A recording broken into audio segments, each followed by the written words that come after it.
तो हम लोग का जो आज टॉपिक है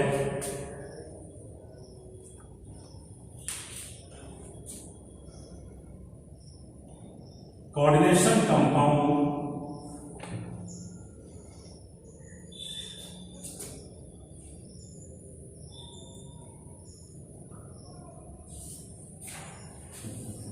में वास्तव में आज डील करने जा रहे हैं बॉन्डिंग।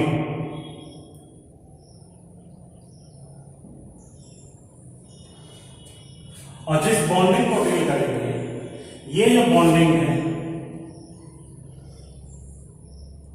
इस बॉन्डिंग को समझाने के लिए जिस थ्योरी का इस्तेमाल किया है वो थी हमारे पास किस्कल फिल्ड थ्योरी। तो वास्तव में हम लोग आज क्रिस्टल फील्ड थ्योरी के बारे में जानेंगे इस पूरे एक लेक्चर में। उसके बाद इससे जुड़े हुए क्वेश्चन हम लोग को दिए जाएंगे। तो पहली बात तो हमको इसके इंट्रोडक्शन पे जाना होगा। तो हमारे पास जो पहला पॉइंट आ रहा है वो आ रहा है इंट्रोडक्शन।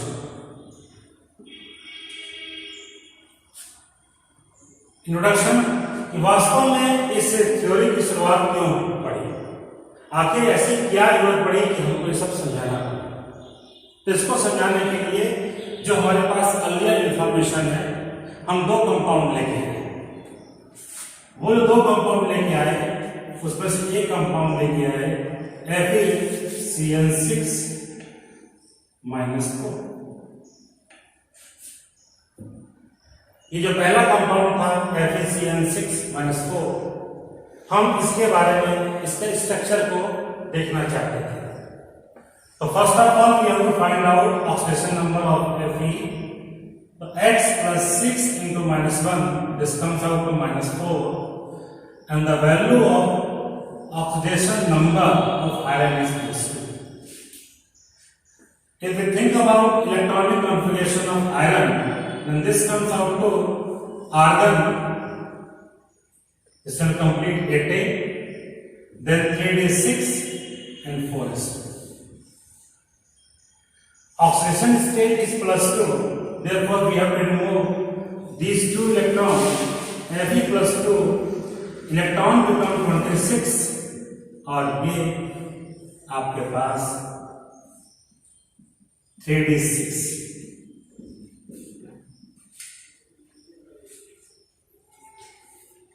अब हमारे पास मौजूद है Cn, और हमको मालूम है क्योंकि हम ये कोऑर्डिनेशन कंपाउंड है, Fe और Cn के बीच में जो बॉन्ड है वो आपका कोऑर्डिनेट बॉन्ड है। We need vacant orbital. तो एक थ्योरी कहती है, जहां हम लोग हाइड्राइजेशन का इस्तेमाल कर रहे होते हैं, वो ये कह रही है कि भाई ये जो Cn आ रहा है, this one is strong ligand. अगर ये स्ट्रॉन्ग लिगेंड है तो ये पेयरिंग करवा रहा है, और अगर ये पेयरिंग करवा रहा है तो इस कंडीशन में this one configuration become 3D6। दो इलेक्ट्रॉन खाली हो गए हैं, दो ऑर्बिटल खाली हो गए हैं। We need 6 vacant orbital so that 6 ligands are going to be attached, and the hybridization becomes D2sp.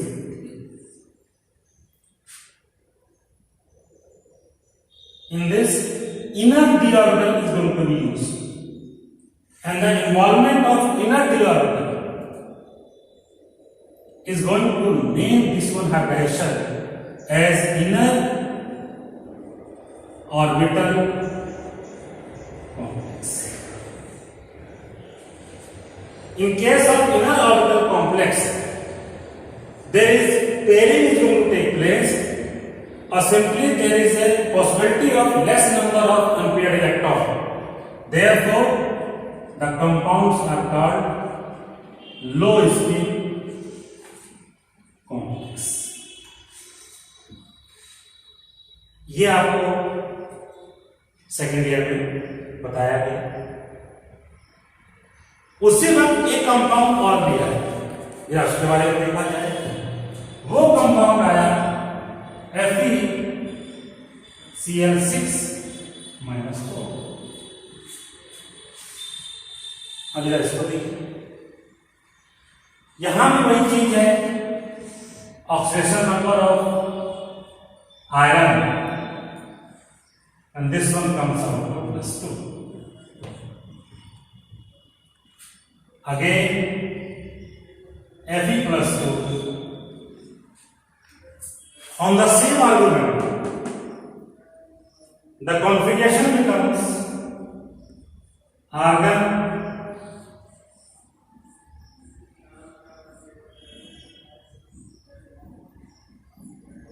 26, 4s and 4p। अब अगर वहां पे 4s है, 4p है, तो 4d भी होगा।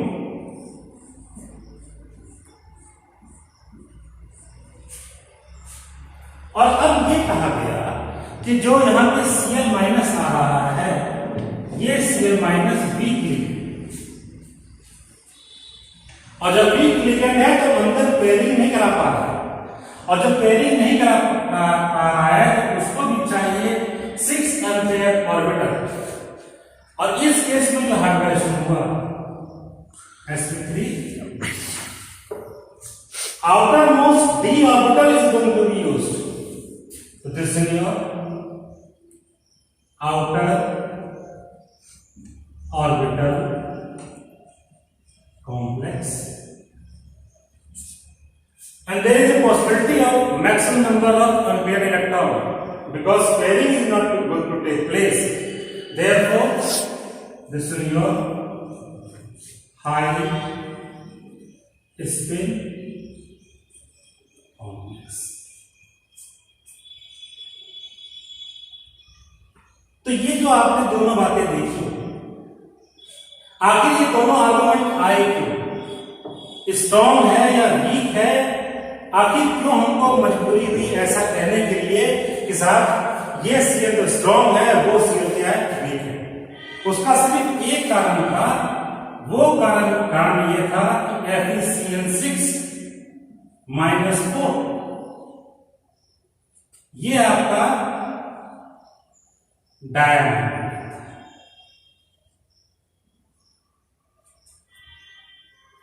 और FeCl6-4 ये आपका पैरामीटर है।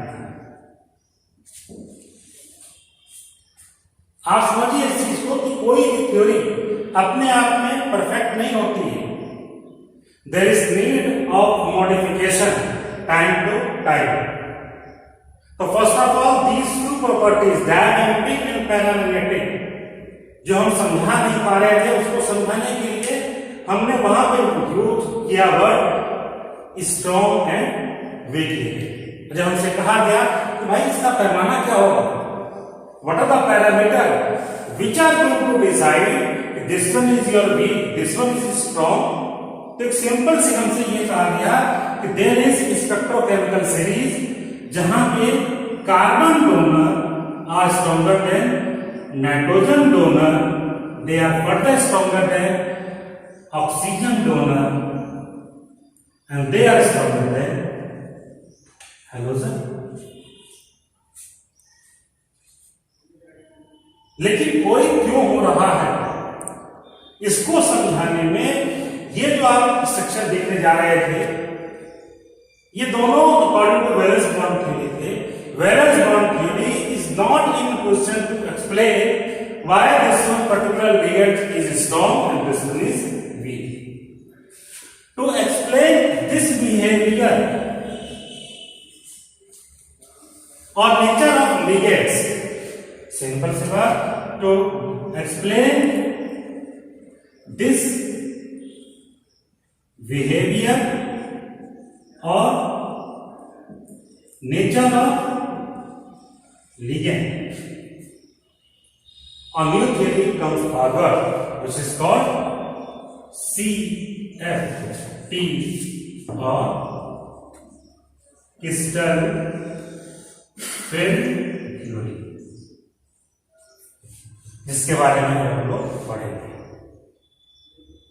तो क्रिस्टल फिल्म थ्योरी कहती है कि सपोज कीजिए कि कार्बन डोनर जैसे कि CO CN minus, they are stronger than nitrogen donor NH3 and this one is stronger than oxygen donor. तो यहां पे OH minus and H2O and they are stronger than halogen. तो इस CFT में हम लोग सब कुछ पढ़ेंगे, लेकिन CFT भी यहां पे हमको धोखा दे रहे हैं, क्योंकि CFT के अंदर हमको ये लगता है कि अगर इन दोनों का कंपेयर किया जाए तो CFT कहती है, क्रिस्टल फिल्म थ्योरी कहती है कि OH minus is stronger than H2। दोनों में जो इंट्रैक्शन एटम का है वो ऑक्सीजन का है, लेकिन यहां चार्ज क्या है, नेगेटिव है। तो हमको लगता है कि ये लिगेंड स्ट्रॉन्ग होना चाहिए, ये लिगेंड वीक होना चाहिए, लेकिन ऐसा नहीं।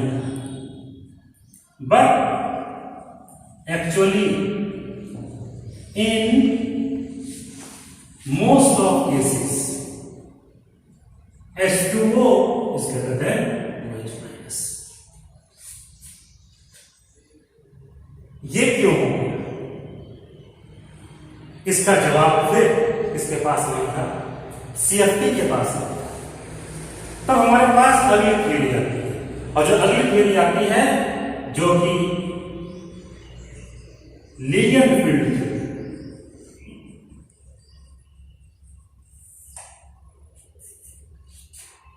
या इसी को कभी कभी हम एक और नाम जानते हैं, वो नाम है एडजस्टेड क्रिस्टल फिल्म।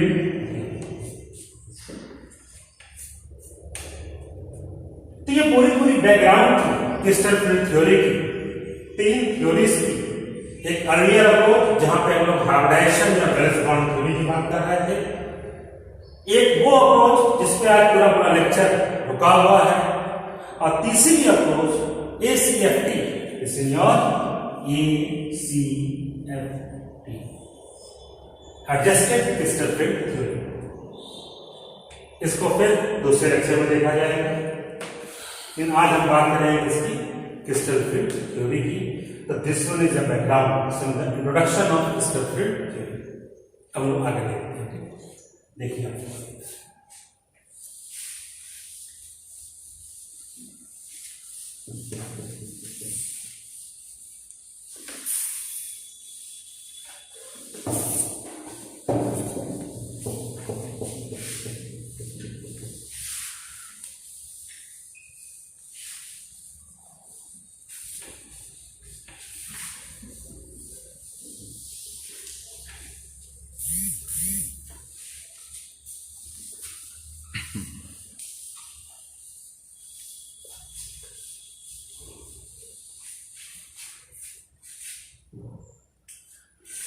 तो हम लोग CFT के बारे में बात करते जा रहे हैं,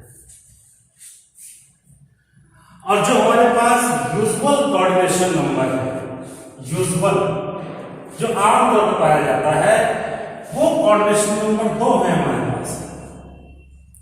या तो वो कोऑर्डिनेशन नंबर 4 है, या वो कोऑर्डिनेशन नंबर 6। जो भी हम थ्योरी पढ़ेंगे उस थ्योरी से को हम लोग अपनी अर्लियर नॉलेज, जो नॉलेज है, उससे कैसे मैचअप करेंगे, ये भी हम लोग को देखना होगा। तो जो कोऑर्डिनेशन नंबर 4 है, there is possibility of 2 hybridization. The first one hybridization is your DsP2 and the second one is your sp3। जो DsP2 है, इसका शेप है आपका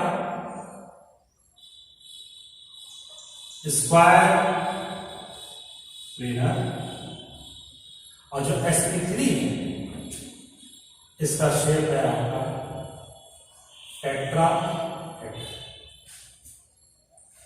इसके अंदर जो डी ऑर्बिटल है ये आपका d x square minus Y square x p x और पी वाई।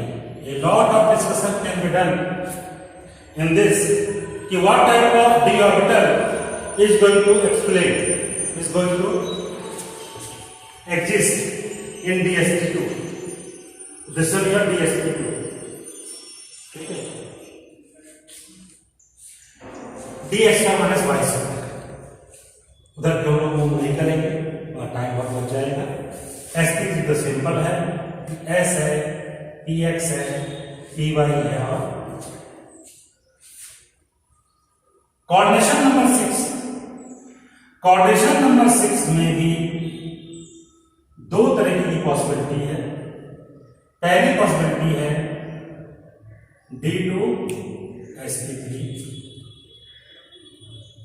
और दूसरी पॉसिबिलिटी है sp3 d2। अगर ये sp3 d2 है, इसको हम क्या बोल रहे हैं, अंदर का d है, तो हम इसको बोलते हैं इनर ऑर्बिटल कॉम्प्लेक्स। अंदर का ऑर्बिटल है तो नंबर ऑफ अनपेड टर्म कम हो जाएंगे, तो लो स्पिन कॉम्प्लेक्स। यहां पर है आउटर ऑर्बिटल कॉम्प्लेक्स या फिर हाई स्पिन कॉम्प्लेक्स। अब यहां क्वेश्चन एक और बनता है, एस पर एक ही ऑर्बिटल होता है, पी के 3 ऑर्बिटल होते हैं, तीनों ही मौजूद है, लेकिन सवाल ये उठता है कौन से डी ऑर्बिटल मौजूद है, क्योंकि यहां पे दो डी ऑर्बिटल है d2। तो उसका जवाब ये होता है कि जो दो ऑर्बिटल हैं वो है D x square minus Y square और डी जेड स्क्वायर। ये हमारे पास अर्लियर इंफॉर्मेशन है, इस इंफॉर्मेशन को हम लोग कैप्ट रखेंगे और देखेंगे कि हम लोग यहां पे कहां तक पहुंचते हैं। ठीक, तो शुरुआत करते हैं हम लोग फील्ड से कि फील्ड क्या होती है, थ्योरी क्या कहती है। अगर आपने फिल्म देखी हो, फील्ड क्या चीज होती है, तो पहली बात तो इन सब आप लोगों को फील्ड के बारे में समझना चाहिए कि यह फील्ड क्या है। अगर हम फिल्म की बात करें तो हमारे पास एक फिल्म थी, अमर अकबर एंथनी। इस फिल्म की स्टार्टिंग में 3 दोस्त होते हैं, 1, 2 और 3। तीनों गरीबी के हालात में होते हैं, मुफलिसी में होते हैं, तीनों में बहुत दोस्ती थी। इसके बाद एक दोस्त लॉटरी का टिकट लेता है, पैसा निकलता है, तो उस पैसे का इन तीनों में अंतर आता है। एक किसी की लॉटरी का टिकट है वो छीन लेता है, एक किसी को चाकू मार देता है, एक बाहर भाग जाता है। तो जब तक पैसा नहीं आया था तब तक इन तीनों की एनर्जी क्या थी, बराबर थी। और जब यहां पर एक चीज आया वो क्या था, मनी। तो इन प्रेजेंस ऑफ मनी, ये भी क्या फील्ड है, इन प्रेजेंस ऑफ मनी ये तीनों की एनर्जी जो बराबर थी, मतलब क्या थी, ये डीजनरेट लोग कहते हैं, 3 जिस्म और 1 जान थे। तो सिंपल सी बात वो क्या थे बताइए, डीजनरेट थे। तो there degeneracy is going to lost in the presence of field. तो आप कहेंगे कि फील्ड की मौजूदगी में वो क्या हो गए, जनरेट हो, ये होती है बिल्कुल वैसे ही। अगर हमको ऑक्टाहेड्रल फील्ड बारे में बात करनी हो तो देखिए ये हमारे पास सेंट्रल मेटल आयन है, और जो सेंट्रल मेटल आयन है उसके पास क्या आ रहा है, फील्ड आ रही है। फील्ड समझ रहे हैं आप लोग कि अब लिगेंड्स आ रहा है, और जब लिगेंड्स बहुत दूर होते हैं तो क्या लगता है,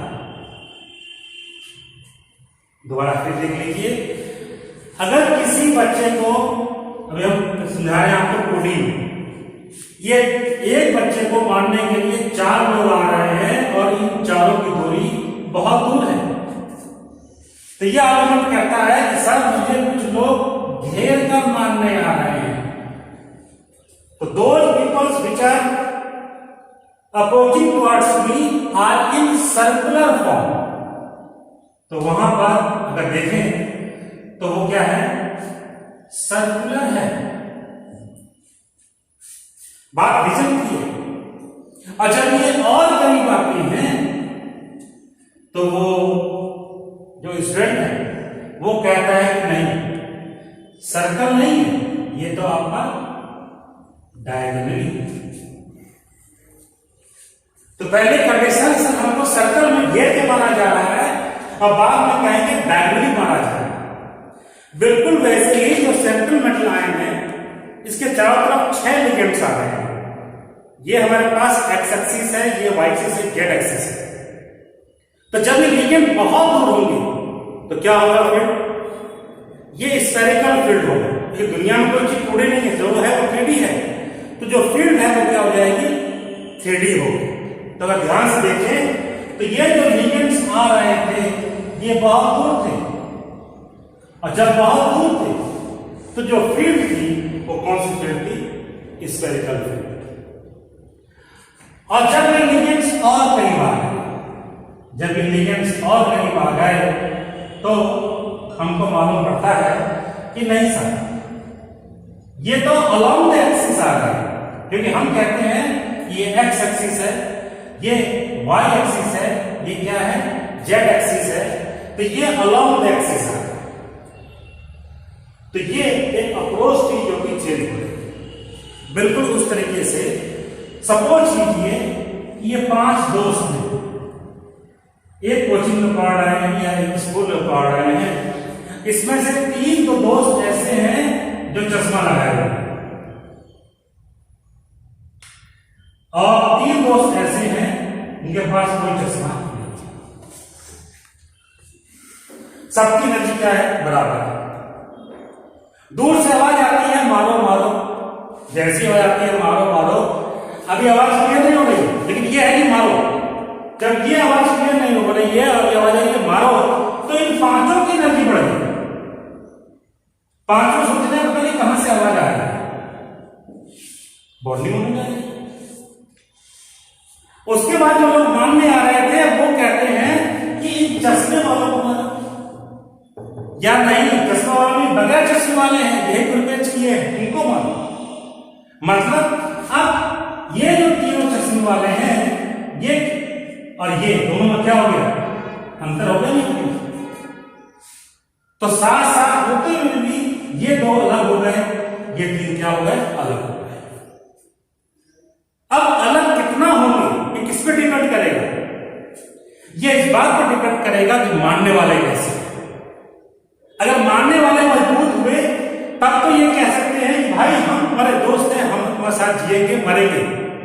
लेकिन मानने वाले अगर मजबूत हुए तो ये चश्मे वाले कहेंगे भैया हमको नहीं मालूम है, इनको जो मर्जी हम करना है। तो जो फील्ड लगी उस फील्ड के कारण 2 टुकड़े हो गए, अब 2 टुकड़े में क्या हुआ है, 2 तो ये चले गए ऊपर और 3 चले गए नीचे। ये 3 इनकी एनर्जी कम हो गई, उनकी एनर्जी बढ़ गई। हालांकि कहना नहीं चाहिए, लेकिन टू द फैक्ट हम कितने खुश होते हैं जितना हमारा पड़ोसी दुखी होता है। एनर्जी कहीं से आती नहीं, ये खुशियां दुख कहीं से आते नहीं। ये खुशियां दुख सब क्या होते हैं, रिलेटिव होते हैं।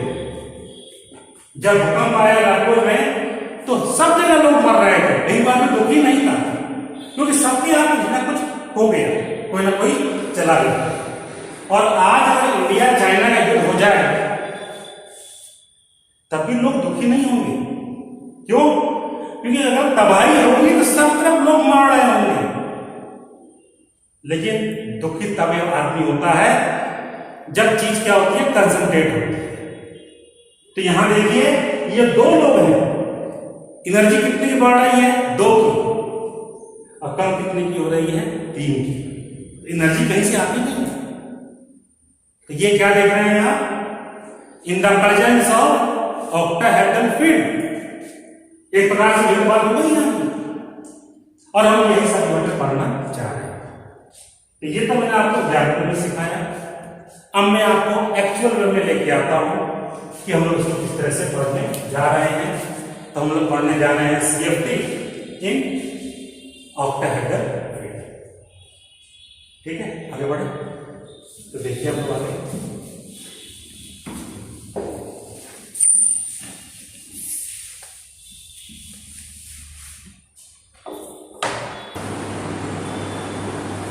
Octahedral field.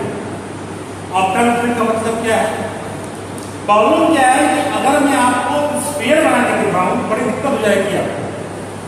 तो चलो हम एक काम करते हैं आप लोगों के लिए, हम ये मानते हैं कि ये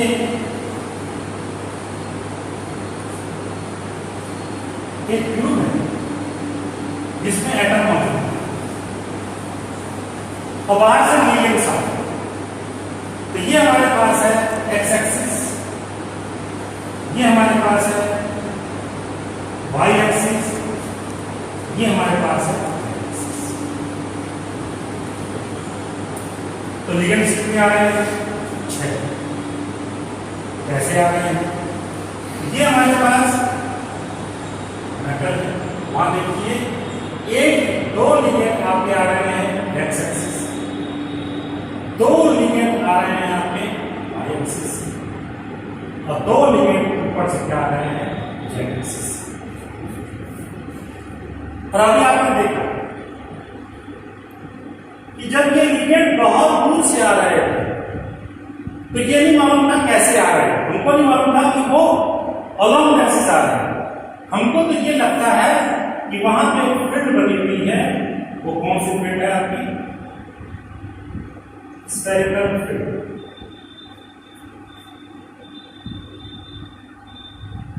उसके बाद क्या होगा, तो उसको बात समझने के लिए ये सब तो नोट है, इसको देखा जाएगा बाद में।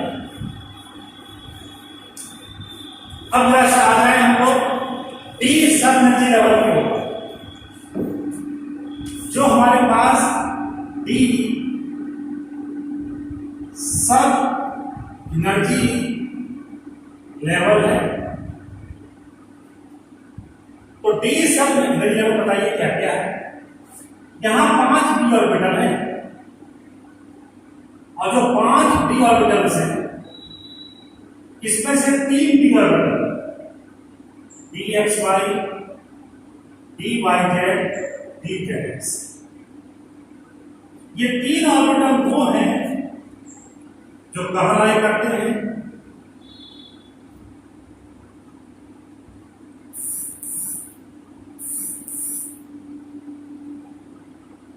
along the axis।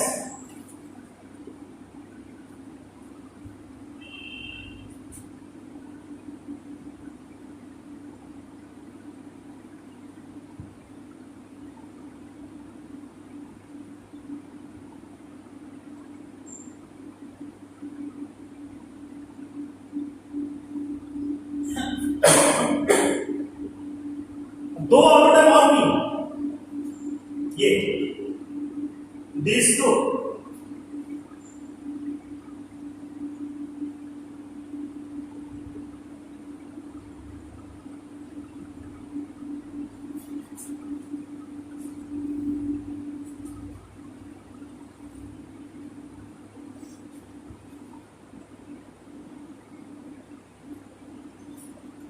तो ये जो 2 एक्स वाई के बीच में है इसको हम बोल रहे हैं D X Y.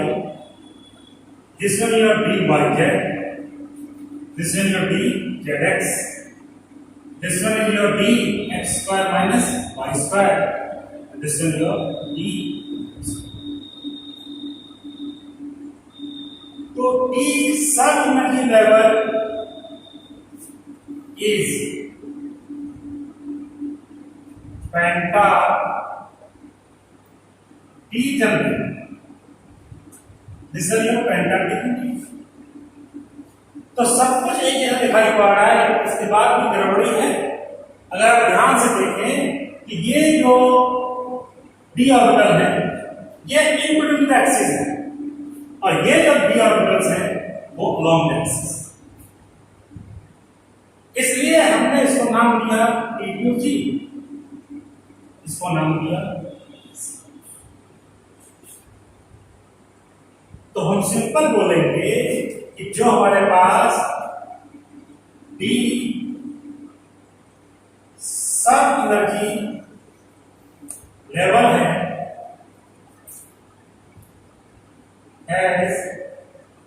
To subset, इसके दो सबसेट हैं, तो मैं पहले बोलते हैं subset.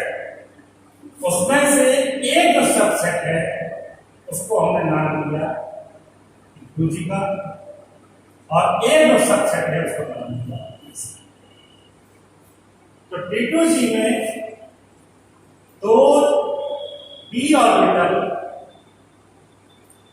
Line in between the axis,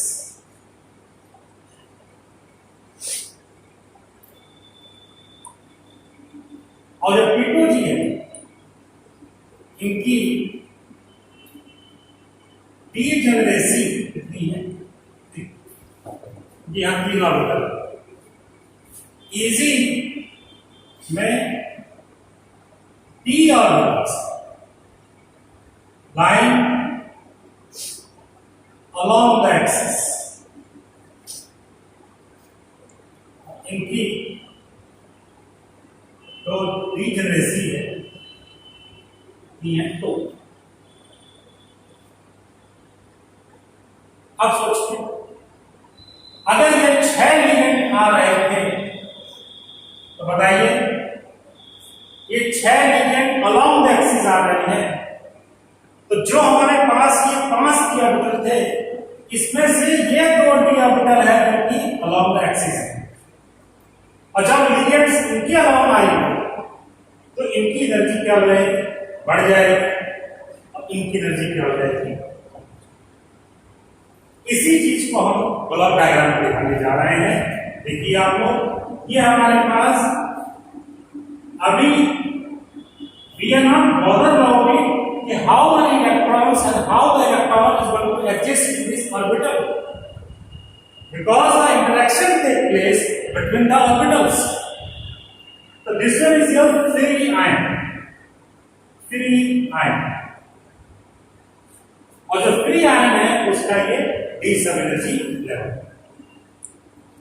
जब लिगेंड्स आ रहे थे तो बहुत दूर थे, तो इन पांचों की एनर्जी बढ़ गई है, और जब इन पांचों की एनर्जी बढ़ गई है यहां जो फील्ड लगी, this one is your spherical, and after that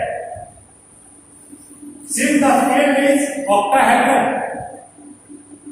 तो energy of those d orbital which are lying along the axis, इनकी एनर्जी बढ़ जाएगी और बाकी एनर्जी कम हो जाएगी। तो जो एनर्जी बढ़ रही है किसकी बढ़ रही है, 2 ऑर्बिटल, और एनर्जी कम किसकी हो रही है, 3 ऑर्बिटल। इसलिए पहली चीज आप बहुत ध्यान रखेंगे कि देखो एनर्जी बढ़ रही है 2 की, और जो कम हो रही है वो कम किसकी हो रही है, 3 ऑर्बिटल्स। इसलिए आप देखिए ध्यान से, ये गैप क्या है, कम है, और ये गैप क्या है, ज्यादा है। और अगर हम इस एनर्जी को इस सिंबल से दिखा दें तो ये है स्प्लिटिंग एनर्जी, लेकिन स्प्लिटिंग किसके लिए, ऑक्टाहेड्रल है। ये सर्कल फील्ड थी और यहां पे क्या हो गई आपका ऑक्टाहेड्रल फील्ड, और इस कंडीशन में इसे निकालना है। तो अब बताइए ये जो एनर्जी होगी इसको हम लोग क्या बोलेंगे? तो this one is the energy by factor of which this particular complex is going to be stabilized. Therefore, it is called crystal field stabilization energy. And this value just opposite होती है ना, इसलिए हम इसको लिखेंगे -2/5 डेल्टा नॉट। और ये हमारे पास है +3/5। तो जो ये वैल्यू है, this value is your crystal field stabilization.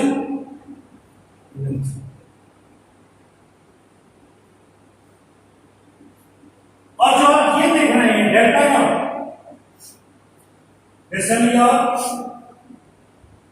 Crystal field splitting energy for octahedral complex, या फिर crystal field splitting energy of octahedral field या फिर octahedral कॉम्प्लेक्स। अगर आप ध्यान से देखें तो इसका जो शॉर्ट फॉर्म होगा वो क्या होगा? CFSE। और जो इसका शॉर्ट फॉर्म होगा वो भी क्या होगा? CFSE। और द क्वेश्चन अराइज कि बुक में अगर CFSE लिखा हो तो वो क्या होगा? अगर आपसे कहा जाए कि CFSE ऑफ दिस आयन, तो वो क्या है? स्प्लिटेशन है। ठीक है, ये स्प्लिटिंग अभी तब तक नहीं होगी जब तक आप ऑक्टाहेड्रल या टेट्राहेड्रल या स्क्वायर लेवल फील्ड का इस्तेमाल नहीं करेंगे। तो CFSE is used for crystal field stabilization. अब ये डेल्टा नॉट है, एक और सिस्टम आया, उसने कहा इसको हम 10dq भी बोल सकते हैं। तो इस सिंबल को dq एक आर्बिट्री नंबर दे दिया गया। अगर 10dq यहां लिखोगे और इसको मल्टीप्लाई करोगे तो dq कितना आ जाएगा? -4dq। अगर आप यहां पे 10dq रखते हैं, ये क्या हो जाएगा? +6।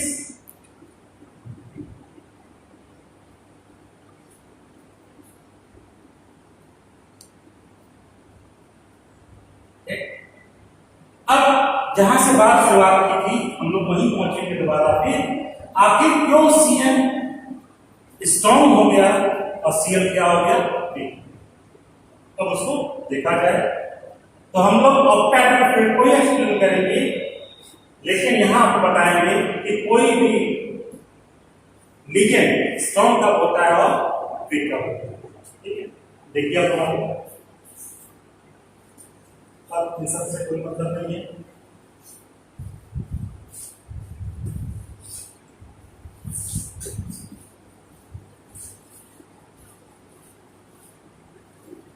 तो हम 2 एग्जाम्पल लेके चलेंगे। जैसे हमने एक एग्जाम्पल लिया था कि 5 स्टूडेंट जा रहे हैं, अब हम 2 केस लेके चलेंगे। ये हमारे पास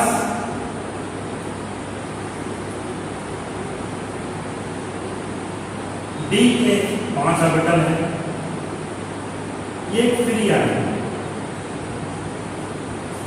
इसके ऊपर एक फील्ड लगती है, पांचों की एनर्जी बढ़ जाती है। तो ये फील्ड कौन सी? Spherical field. फिर हम आगे बढ़ते हैं तो मालूम पड़ता है कि नहीं साहब, जो लिगेंड्स आ रहे थे, जो फील्ड तैयार कर रहे थे, वो तो अलोंग द एक्सिस आ रहे हैं, और अलोंग द एक्सिस तो कितने होंगे? 6, 1 2 3 4 5 6। तो फील्ड जो होगी वो कौन सी होगी? ऑक्टाहेड्रल जो होगी। तो देखिए यहाँ पे ऑक्टाहेड्रल फील्ड हो रही है, तो ये एनर्जी बढ़ रही है और 3 एनर्जी, और ये हमारे पास क्रिस्टल फील्ड स्प्लिटिंग एनर्जी है of octahedral complex and say its value be 1। Delta not एक एनर्जी की वैल्यू है, वो कुछ भी हो सकती है। दूसरा एग्जाम्पल, आयन नहीं है, उसके ऊपर फिर एक फील्ड आ रही है, और दूसरा, हम किसी दूसरे कॉम्प्लेक्स की बात कर रहे थे, जैसे कि हमने क्या देखा था कि Fe+2 था, और उस Fe+2 में पहले क्या आ रहा था? Cl- आ रहा है। तो Cl- आया, क्या बना था? FeCl4 -2। तो ये FeCl6 -4 बन रहा था। तो इसके बनते वक्त क्या कंडीशन हो रही थी? Fe को हम यहां देखें, एक साथ दो पिक्चर को मर्ज किया जाता है, और दूसरी कंडीशन ये थी कि यहां पे Cl- आ रहा। अब जब Cl- आएगा तो क्या होगा? तो पहली बार जब Cl- बहुत दूर होगा तब तो फील्ड एक ही रहेगी, और वो फील्ड क्या थी आपकी? Spherical field. यही थ्योरी कहती है कि अब जब Cl- आ रहा है तो वो स्ट्रॉन्ग है। लोगों ने कहा भाई स्ट्रॉन्ग का मतलब क्या है?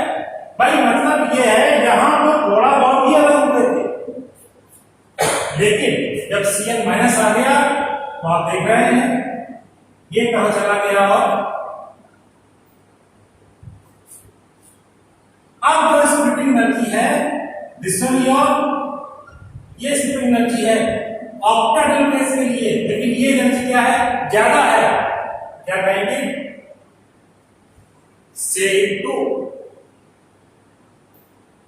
ये दोनों फैक्टर करते हैं डिसाइड, ठीक है?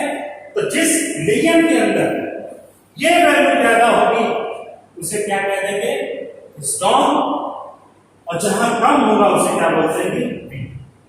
क्योंकि देखो एक बात समझ लीजिए कि स्ट्रॉन्ग या वीक रिलेटिव पोजीशन होती है, जब तक आप रिलेट नहीं करेंगे स्ट्रॉन्ग वीक नहीं कर पाएंगे। देखिए ये स्ट्रॉन्ग वीक जो वीक है वो आर्बिट्री है। आर्बिट्री मतलब ये आपको सिर्फ लग रहा है कि स्ट्रॉन्ग वीक है, लेकिन एक्चुअल कंडीशन क्या होगी वो हमें कैसे मालूम पड़ेगा? सपोज कीजिए यहां पे D4 आयन थे, D4, अगर ये जो आयन है सपोज कीजिए D4 थे, यहां 4 इलेक्ट्रॉन थे और यहां भी 4 इलेक्ट्रॉन बनने हैं, तो अगर आप देखें ये आपकी एनर्जी बढ़ रही है, तो 1 2 3, अब चौथा इलेक्ट्रॉन या तो ऊपर जाए या फिर पेयरिंग हो जाए, और इस केस में ऊपर जाना आसान है, पेयरिंग क्या है मुश्किल, क्योंकि पेयरिंग के लिए भी एनर्जी चाहिए होती है, अब वो एनर्जी क्या कहलाती है? Pairing energy. तो इस केस में सिंपल सी बात यह है कि pairing energy is greater then splitting energy. ठीक, तो जब पेयरिंग एनर्जी ज्यादा हो गई, स्प्लिटिंग एनर्जी कम हो गई, तो जो इलेक्ट्रॉन होगा वो इलेक्ट्रॉन आपका ये ऊपर। अगर हम आयरन की ही बात कर रहे थे, बताइए वो क्या था? D6 था। चलिए हम इसको D6 कर देते हैं। अगर D6 करते हैं तो हमको 6 इलेक्ट्रॉन बनने हैं, तो देखिए 1 2 3 4 5, ये क्या हुआ? 6।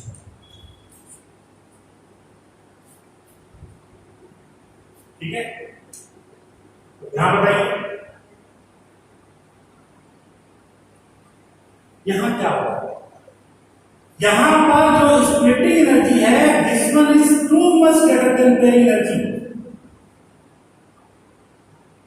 तो जब यहां 30 इलेक्ट्रॉन भर जाएंगे तो ये जो इलेक्ट्रॉन है बजाय ऊपर जाने के, क्योंकि ये एनर्जी बहुत ज्यादा है और उससे कम एनर्जी में पेयरिंग हो सकती है, तो बजाय इलेक्ट्रॉन ऊपर जाने के वो यहीं पे पेयर।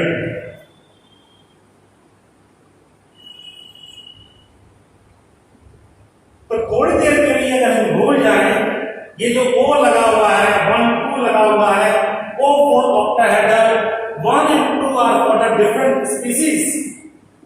थोड़ी देर के लिए इसको भूल जाए तो आप सिंपल सी बात ये है कि ये splitting energy is greater then pairing energy. अब ये P वर्ड बड़ा कंफ्यूज करता है, फर्स्ट दिखाई पड़ता है, तो बेटर है कि इसमें ऐसे ना लिखें, हम सिर्फ इतना लिखेंगे। देखिए भाई, अगर splitting energy is greater then pairing energy, बताओ क्या होगा? सिंपल में सोचिए कि if splitting energy is greater than pairing energy, therefore instead of moving in higher energy level, electron is going to be paired up and the field is strong। तो ये field क्या होगी आपकी? strong field है। and if splitting energy is less than pairing energy, then this is called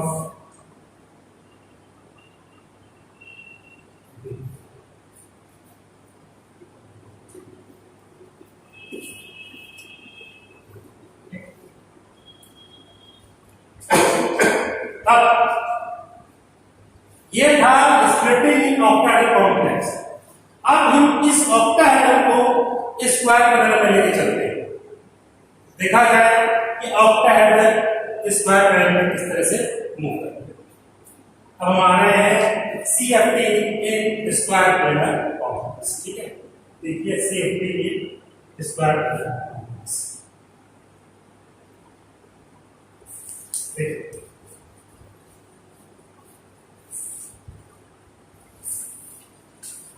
इसके लिए भी बहुत अच्छे एग्जाम्पल है, क्योंकि मेरा एक मानना है हमेशा केमिस्ट्री में कि हर वो साइंस की ब्रांच जो लाइफ से नहीं जुड़े तो उसको फिर पढ़ाना बेकार है। हाँ, एक्सेप्शन है मैथ, क्योंकि मैथ अपने आप में प्योर साइंस है। मैथ कहती है कि I am only the pure science and you all are dependent on me. इसलिए मैथ बिल्कुल प्योर साइंस है। हम लोग कहते हैं कि math is the language of universe, लेकिन अगर हम केमिस्ट्री की बात करें तो केमिस्ट्री के अंदर कोई भी चीज, कोई भी थ्योरी अगर हम लोग लाइफ से कोरिलेट नहीं कर सकते हैं, मेरे हिसाब से वो बेईमानी है या हम लोग की इनएफिशिएंसी है उसको समझने की। तो पहली बात हमको समझना पड़ेगा कि आखिर स्क्वायर पैरेलल बनता कैसे है। अब देखिए, ये मेटल है, ये देखिए ये ऑक्टाहेड्रल है।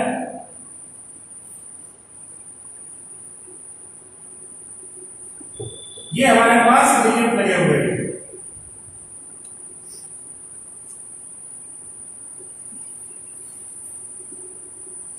ये हमारे पास एक्स एक्सिस, ये हमारे पास वाई एक्सिस, ये हमारे पास जेड एक्सिस।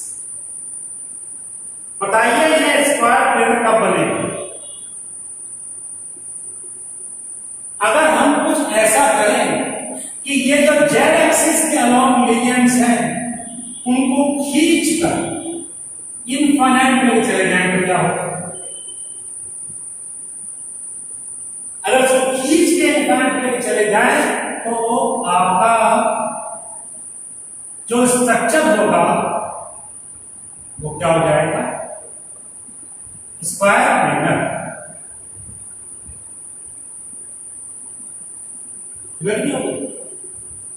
इसका मतलब जो स्क्वायर प्लेनर है उसका रास्ता कहां से निकलेगा? ऑक्टाहेड्रल से। और हम जेड एक्सिस के अलोंग ही निकाल रहे हैं, ठीक है।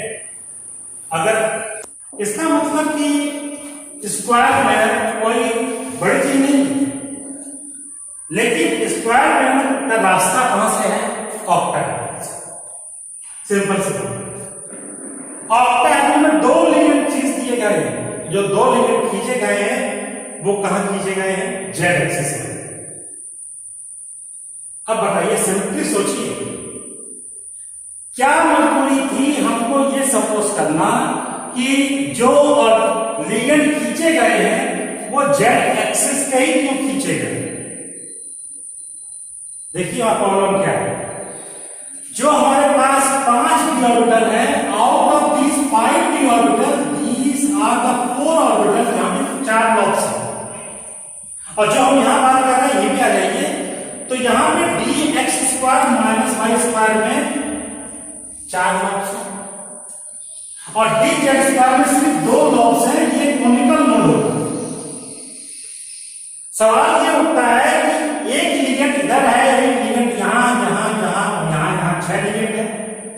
अब अगर हम सिर्फ 2 लिगेंड को ही खींचना शुरू कर दें, इन चारों में से कोई भी 2 लिगेंड खींचना शुरू कर दे, तो ये जो सिस्टम ही डिस्टर्ब होगा, क्योंकि all of these 4 lobes are interrelated. इसलिए मजबूरी है कि हम 2 लिगेंड्स वही खींचेंगे जो कहां होंगे? एक डायरेक्शन में होंगे। एक डायरेक्शन में तो ये भी थे, लेकिन ये और ये क्या है? एक साथ है, अलग अलग नहीं है। लेकिन जेड एक्सिस में सिर्फ एक ही मौजूद है। इसलिए ligands along the z axis when stretched to the infinite, then octahedral changes to square planar।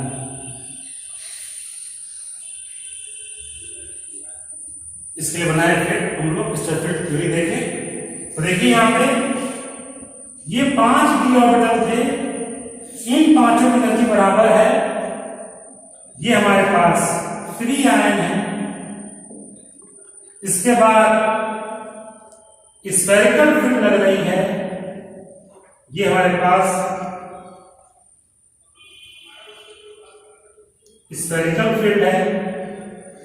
इसके आगे पहले तो हमको ऑक्टाहेड्रल ही बनाना पड़ेगा, और ऑक्टाहेड्रल इसका बनाएंगे स्क्वायर प्लेनर। और जब ऑक्टाहेड्रल होगा तो उस कंडीशन में Eg की एनर्जी बढ़ जाएगी, T2 की एनर्जी कम हो जाएगी। तो ये जो फील्ड है ये कौन सी है? Octahedral field. अब हम ऑक्टाहेड्रल से जा रहे हैं कहां पे? स्क्वायर प्लेनर पे 2 d ऑर्बिटल है। एक है आपका dx² - y² और एक है dz²। यहां देखिए dxy, dyz, dz। कहते हैं कि भले ही हम लोग एक समाज में रहते हैं, किसी का कोई भी हादसा होता है तो उसका फर्क हम पे भी पड़ता है, कुछ ना कुछ तो फर्क पड़ता है। अब मुझे सिर्फ ये बताइए, अब स्क्वायर प्लेनर होने जा रहा है, इनकी जो 2 d ऑर्बिटल जो एक साथ थे, अब इनकी डीजेनेरेसी भी लॉस होने जा रही है। देखिए आपको कैसे लॉस हो गई, क्योंकि जो यहां पे जो d ऑर्बिटल मौजूद थे, ये देखिए जो d ऑर्बिटल मौजूद थे, और जब आपने इसको इनफिनिट तक खींच दिया, इसका मतलब कि जेड एक्सिस में क्या हो रही है? एनर्जी कम हो रही है। जहां लिगेंड्स आते हैं वहां एनर्जी क्या होती है? ज्यादा होती है। ये तो आपने देखा था। तो यहां भी ध्यान से देखें तो जेड एक्सिस में लिगेंड नहीं है, लिगेंड्स कहां पे है? एक्स और वाई में है। तो इनकी डीजेनेरेसी आगे फील्ड लॉस होगी। जब लॉस हुई तो बताओ ऊपर कौन जाएगा? ये एक ऊपर और एक अपनी काम बताओ नीचे। जो ऊपर क्या बन गया बताओ, dx1 माइनस वाई स्क्वायर, नीचे कौन सा है,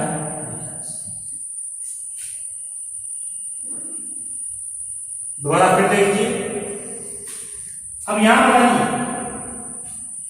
यहां भी कुछ ना कुछ हलचल होगी, वो हलचल क्या होगा, देखिए ये एक्स वाई प्लेन है, और जो ये एक्स वाई प्लेन है, इस एक्स वाई प्लेन पे ये हमारे पास एक्स और वाई की एक्सिस है, ये लिगेंड्स आ रहे थे, X square minus Y square की वैल्यू बढ़ गई, लेकिन यहां पे डी एक्स वाई भी तो है इस प्लेन के ऊपर, तो जो डी एक्स वाई के लॉग है उनके ऊपर भी कुछ ना कुछ इंट्रैक्शन लगेगा।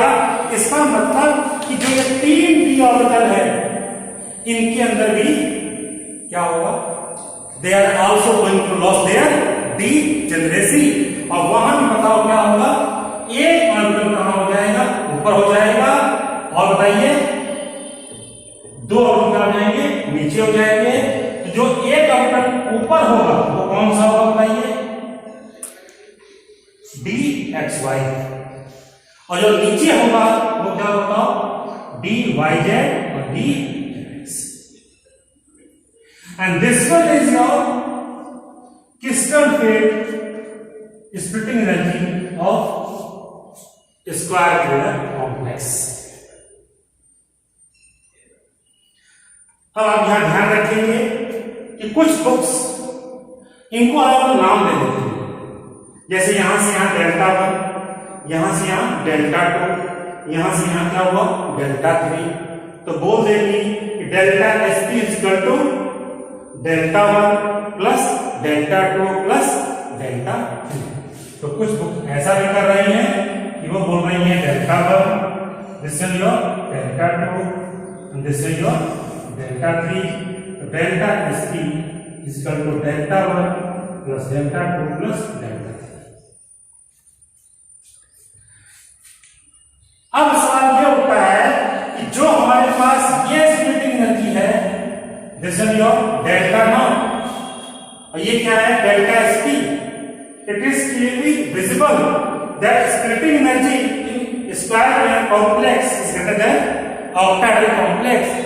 Then what is the relation between these two splitting energy, तो delta SP is equal to 1.3 delta not.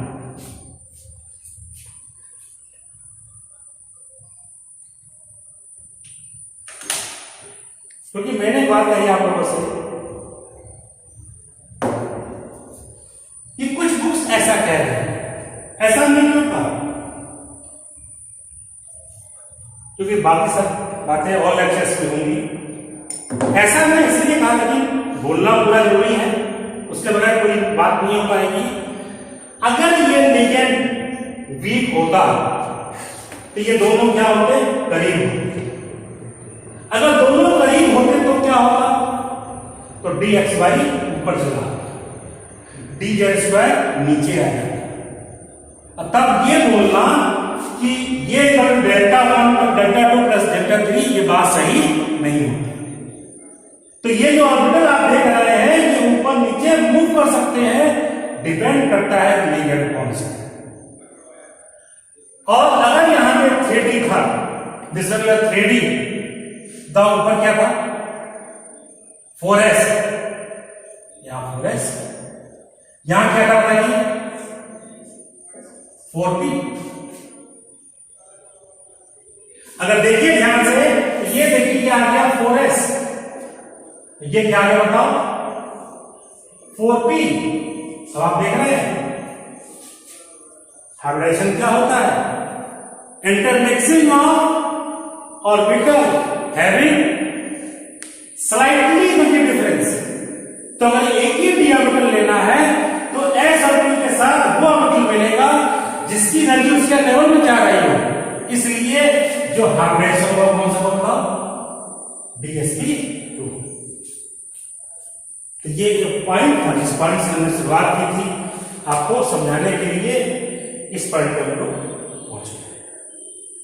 Clear, this is your square figure complex. Next one is your tetrahedral complex. ठीक है, अब हम देखने जा रहे हैं कि क्रिस्टल फील्ड स्प्लिटिंग इन टेट्राहेड्रल कॉम्प्लेक्स। देखिए आप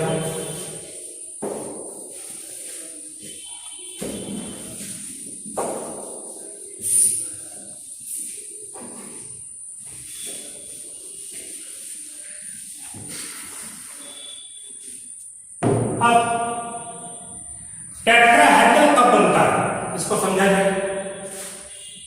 फिर क्यों लिया गया समझाने के लिए। आप मुझसे कह सकते थे सर आप आयंस की बात कर रहे हैं और आयंस स्फेरिकल होते हैं, आपको स्फीयर क्यों मिला। इसीलिए जो आपको आगे समझाया जाता है, क्योंकि हमारे पास ये एक्स एक्सिस है, हमारे पास ये वाई एक्सिस है, हमारे पास ये जेड एक्सिस है। जब लिगेंड्स अलोंग द एक्सिस आ रहे थे तो क्या हो रहा था, ऑक्टाहेड्रल। और ध्यान से देखो तो कॉर्नर 8 है और इन कॉर्नर 8 में अगर अल्टरनेट कॉर्नर से लिगेंड्स आ रहे हैं, देखिए आप, तो देखिए यहां पे देख रहे हैं आपको ये क्या बन गया, टेट्राहेड्रल होगा कि नहीं हो गया। तो this one structure is like this one. ये यहां पर 2 कॉर्नर है और ये इधर 2 कॉर्नर है। ये देखिए ये करने देखो, कहानी है कि आप लोगों को टेट्राहेड्रल देखने की आदत हमेशा ऐसे पड़ी हुई है। आप टेट्राहेड्रल इस तरह देखते हैं, लेकिन ये जब क्यूब के अंदर आ गया है तो ये टेट्राहेड्रल क्या है, इस तरीके से ये कॉर्नर ये कॉर्नर ये कॉर्नर और ये कॉर्नर, तो ये यहां पे क्या है, टेट्राहेड्रल। तो अगर हम इसको क्यूब नहीं मानते तो हम आपको स्ट्रक्चर नहीं सिखाते। तो बताइए जब टेट्राहेड्रल हो रहा है तो लिगेंड्स कहां से आ रहा है, इन बिटवीन द एक्सिस। लेकिन यहां पे गड़बड़ी है क्योंकि 3D फिगर है, अगर इन बिटवीन द एक्सिस आ रहा है तो जो बॉन्ड एंगल था वो 135 डिग्री होना चाहिए था, लेकिन बॉन्ड एंगल 135 डिग्री नहीं है। और जो बॉन्ड एंगल है वो कितना है,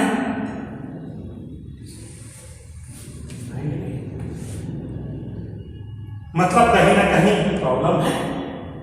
जैसे लोग मानने के लिए आए वो कहे कि भाई ये बगैर चश्मे वालों को मारो, गड़बड़ी इन्होंने की है, इतने में पीछे से कोई घुसकाता है, चश्मे वाले भी हो सकते हैं।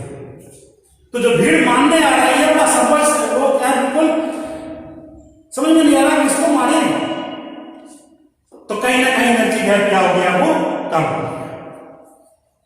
इसलिए जो टेट्राहेड्रल फील्ड की एनर्जी होती है वो ऑक्टाहेड्रल से क्या होती है, वो कम होती है। तो एक सिंपल सा उदाहरण देखिए फिर दोबारा कि हमारे पास ये d ऑर्बिटल्स हैं, ये हमारे पास फ्री आयन है। On the same argument when the ligands are too far away from centre ion, a spherical field is going to be generated when ligands comes closer। तो हमको मालूम पड़ रहा है कि नहीं साहब, ये तो इन बिटवीन द एक्सिस आ रहे हैं, और जो इन बिटवीन द एक्सिस आ रहे थे उनका नाम क्या था, अब लोग कौन से थे, वो T2G, वो ऑर्बिटल T2G। तो अब क्या होगा बताइए, अब T2G की एनर्जी बढ़ जाएगी और Eg की एनर्जी क्या हो जाएगी, कम।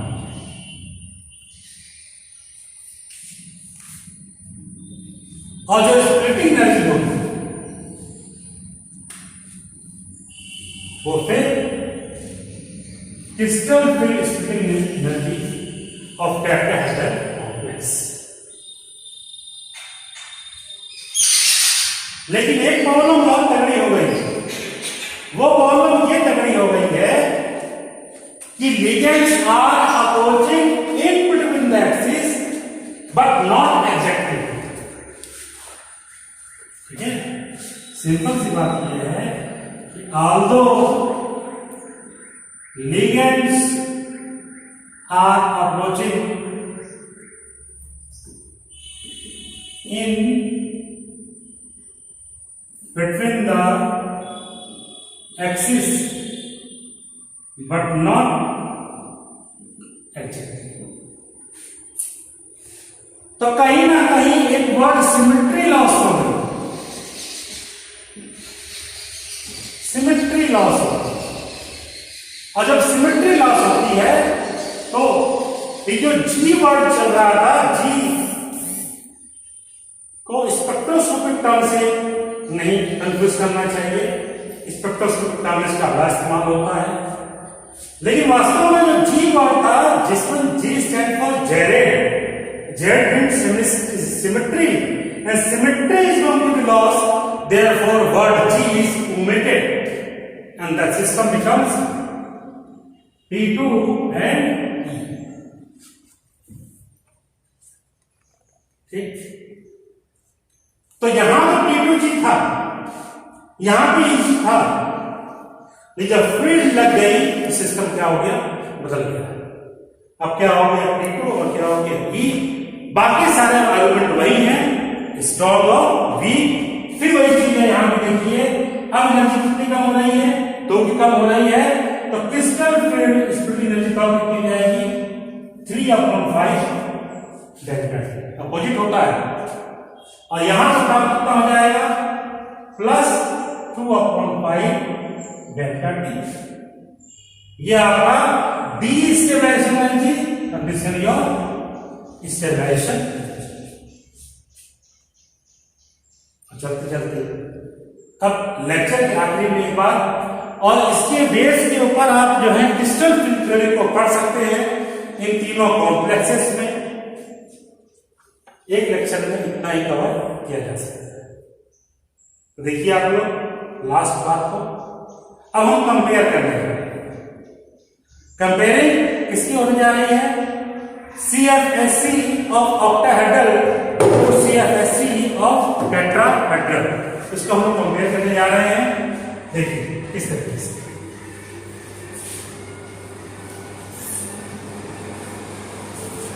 सपोज कीजिए हमने एक एग्जांपल लिया NN4 प्लस माइनस जो भी चार्ज है, और ये मामले चल रहे हैं कि इसका जो शेप है, जो कंपाउंड है का शेप है टेट्रा है।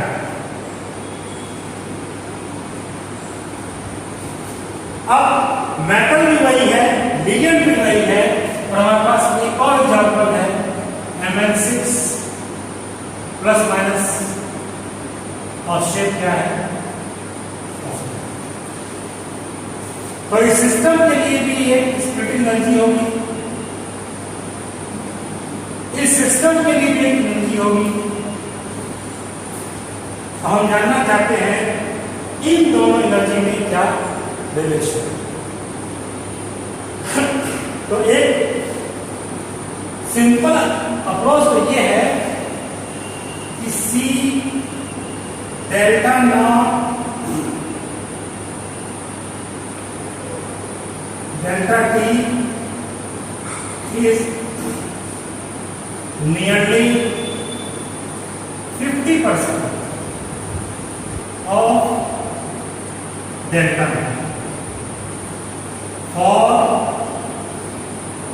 same CMI and ligand। ये सिंपल सी लैंग्वेज लोग बता दी जाती है, लेकिन इससे काम नहीं चलता। यहां देखिए मेन चीज क्या है, हमारा मेटल आयन सेम था। देखिए आप लोग दोनों एग्जांपल को, बस बुक के अंदर यही गड़बड़ियां हैं कि वो इस तरीके से नहीं सोच रही होती है। Although they are going to write कि we are going to consider same metal ion and ligands, but they are not going to mention it. तो this one is your d orbital, जो पहले फील्ड फ्री आयन, ये हमारे पास spherical field, फिर ये जो field होगी ये कौन सी थी आपकी? Octahedral. This one your easy, this one your. दूसरा example, this one free ion. फिर आपके पास स्फेरिकल फील्ड, अगेन T2 ऊपर और E your tetrahedral. This one energy is your delta T and this one energy is your delta M। हम इन दोनों में relation की बात कर रहे हैं। तो रिलेशन क्या है? रिलेशन है delta T is equal to -4/9 delta. Nearly 50% है। यहां साइन माइनस की है। माइनस साइन क्यों है? क्योंकि रिवर्स हो गया। वहां पर इजी ऊपर था, T2 ही नीचे था, यहां पे T2 ऊपर है और E नीचे है। There is reversal of subset of D, and because of reversal of subset of D, the minus sign is going to be noted here। हम लोगों ने तीन तरीके की स्प्लिटिंग देख ली। एक सिंपल सी बात हमने देखी है कि स्क्वायर लेवल की splitting is greater than octahedral and this is greater than tetra. तो आप उसको पढ़ सकते हैं, अपने प्रॉब्लम को समझ सकते हैं। Thank you.